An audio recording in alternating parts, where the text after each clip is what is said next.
Now here's where you see, let's see, Wizard of Robots. I can't think of their names. They're basically like the R2D2 and C3PO of this movie. Now, like I said, this movie takes itself pretty dang seriously. Actually, I've seen it.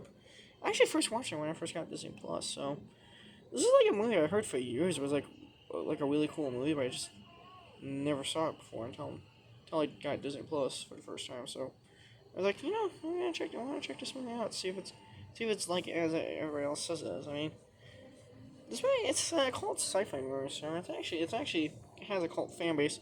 And in fact, for years, there's been talks for years of a remake of this movie, of Disney doing a remake of this movie. Originally, at one point, Joseph Kosinski was going to do a remake. Joseph Kosinski, I'm sure, for those who don't remember, Joseph Kosinski he directed Tron Legacy, and he also directed Oblivion. Also, kind of recently, he did Top Gun Maverick and F1. Pretty recent, yeah. He just recently directed F1. Now, Joseph Kosinski was actually going to do a remake of this movie, and apparently he I think actually wanted to cast Hugh Jackman as the captain. I can't remember what the captain's name was. Captain Daniel, Captain Dan, Daniel, Captain guy, I can't think of his name. And I think he apparently possibly wanted to get, and I think he was looking to get Gary Oldman to be Dr. Reinhardt. To be Dr. Reinhardt. Yeah, can you imagine it? Gary Oldman with really crazy long hair, just being a complete fucking maniac? Okay, he was in Dracula, but he did that in Dracula, okay, he did that in Dracula. Can you imagine it? Just Gary Oldman with long hair and just being a complete total maniac.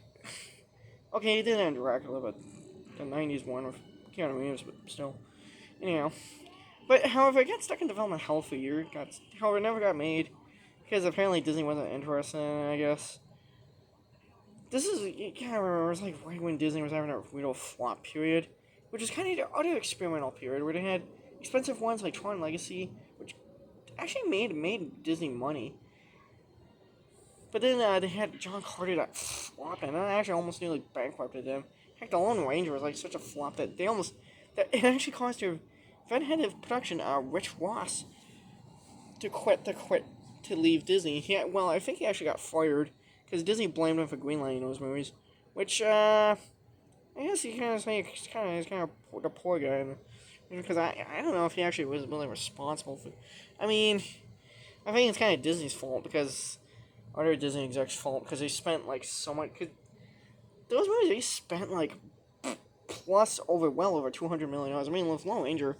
It's apparently estimated that they may have spent like potentially over. They spent like $300 million on that just to make that movie, and it actually flopped. It barely made its budget back. Barely made any of its profits back. Okay, I know, kind of random tangent, but anyhow, yeah, that's the Cygnus, which now, fun fact.